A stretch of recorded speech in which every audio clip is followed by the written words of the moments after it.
बहुत से माँ-बाप अपने बच्चों को दीन की तालीम देते ही नहीं है, या फिर अगर देते हैं थोड़ी-सी देते हैं, या फिर ये समझते हैं ये बैकवर्ड लोगों के लिए है। ये हम लोग लिबरल जैसे वो लोग अपने आप को ये समझते हैं हम लोग लिबरल जैसे लोगों के लिए नहीं है। ये खाली बैकवर्ड लोगों के लिए, क्योंकि इसमें कुछ करियर है ही नहीं। वो हाफ़िज़ बन जाएगा, इमाम बन जाएगा, फिर कुछ होगा उसको थोड़े से पैसे मिल जाएँगे, अपना घर चला पाएगा। हम आपको एक चीज़ बता दें, फिर बाद में वो अपनी मेन बात कहेंगे। सबसे पहली चीज़, जब दीन है तो दुनिया है, जब दीन नहीं है तो दुनिया भी नहीं है। जो लोग ये कहते हैं कि दीन और दुनिया अलग-अलग है, पहली बात ऐसा कुछ है ही नहीं। अगर हम लोग पुराना टाइम देखें, हम लोग का जो पुराना जो ग्रेट इस्लामिक एम्पायर जो हम लोग का था, खिलाफत का टाइम जो खिलाफत राशिदीन थी, जो हुज़ूर पाक सल्लल्लाहु अलैहि वसल्लम ने बताई थी, खिलाफत को करने का तरीका। अब उसमें अगर आप देखें, मस्जिद में मेन पावर होती थी, जो इमाम होते थे, उनके पास मेन पावर होती थी। इमाम ऐसे नहीं होते थे जैसे आजकल के इमाम हैं। इमाम जो होते थे, उनकी अच्छी बॉडी भी होती थी, उनको हर चीज़ के बारे में नॉलेज होता था। अब के टाइम पे अगर आप देखिए, जो जैसे बिटकॉइन आया, क्रिप्टो करेंसी आई, बहुत से इमाम सही से अभी तक के दे तक के नहीं पा रहे। इतना टाइम हो गया अब तक के, अभी तक के नहीं सही से बता पा रहे हैं कि ये हलाल है, ये फिर हराम है।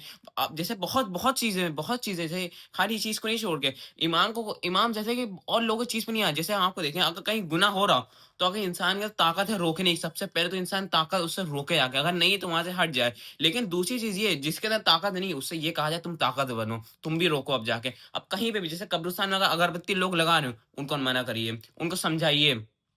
अगर तब भी लगा रहे हैं, उनको मारिए फिर आप। और जैसे अगर आप कोई एक और जैसे जितनी भी आप चीज़ें समझ रहे हैं, कहीं पे अगर गलत हो रहा है तो उसको पहले अच्छे से समझाएगा, ताकत है आपके अंदर। अगर आपके अंदर ताकत है, अगर कोई रोड पे गाना बजा तो आप उसको समझा सकते हैं, आपके ऊपर है। तो अगर हम लोग पहले टाइम देखें, मस्जिद में क्या नाम है, इमामों के पास पावर होती थी। अगर जो खलीफा है, अगर वो कुछ गलत गलत काम कर रहा है, तो मस्जिद के इमाम के पावर होती थी, शरीयत के हिसाब से, कि ये वो खलीफा को हटा सकते थे। लेकिन खलीफा भी बहुत नेक, स्ट्रॉन्ग आदमी होते थे, जिस हर चीज़ के पॉलिटिकल पावर, तो इकोनॉमिकल पावर, हर चीज़ के बारे में उनको मालूम होती थी। अब अगर हम लोग देखें, हम लोग समझते हैं जो इमाम जो है वो मस्जिद का इमाम है, खाली बस ये हम लोग के निकाह का खुतबा पढ़ाएँगे, निकाह पढ़ाएँगे, जुमे का खुतबा हम लोग पढ़ेंगे, इनसे नमाज़ जनाज़ा पढ़ेंगे। बस यही सब लोग इनके रोल समझते हैं, और कोई रोल नहीं समझते हैं।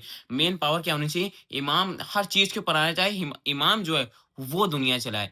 उनको ताकतवर होना चाहिए, उनको पैसे कमाना चाहिए, उनके पास हर चीज़ की पावर होनी चाहिए। वो बोले ऐसा कि मतलब जितने लोग हैं सुने, क्योंकि नौजवानी है जो सब काम करेंगे, बूढ़े लोगों से कुछ काम नहीं होगा। हर एक आदमी को अपने माँ-बाप की नमाज़ जनाज़ा वो खुद पढ़ा। हर एक आदमी अपने बहन का, या फिर अपनी लड़की का, अपनी बेटी का निकाह खुद पढ़ा है। हर किसी को नॉलेज होनी, ये नहीं कि हाफ़िज़ को बुला के ला रहे हैं, उलमा को बुला के आ रहे हैं। ये ठीक है, अच्छी चीज़ है, लेकिन वो खुद पढ़ा है ना, वो खुद काबिल क्यों नहीं बन रहा? और वो उसको उसको हर चीज़ के बारे में नॉलेज होनी चाहिए। नेचुरल नॉलेज होनी चाहिए अपनी बॉडी के बारे में, कि इंसान को दवा की ज़रूरत ही कभी ना पड़े। ये दवा, ये सब उन्हीं के सिस्टम है, सब दवा सब नुकसान करती हैं। हम लोग को ये पता होना चाहिए, जो हम लोग कभी बीमार पड़े ना, और अल्लाह ताला ने हम लोग को सबसे अफ़ज़ल बनाए, कभी बीमार पड़ने वाले बनाए ही नहीं। अगर कभी बीमार पड़ जाए वो अलग बात है, लेकिन हम लोग को इस तरीके डिज़ाइन नहीं किया है, हम लोग सबसे अफ़ज़ल हैं। हम लोग ज़्यादा से ज़्यादा बिज़नेस तरीके मालूम चाहिए, जैसे यहूदी हैं, वो लोग बिज़नेस में नंबर 1 है, हम लोग को मालूम होने चाहिए तरीके, हम लोग को बिज़नेस करना चाहिए, दूसरे के सिस्टम पे नहीं हम लोग को डिपेंड होना चाहिए।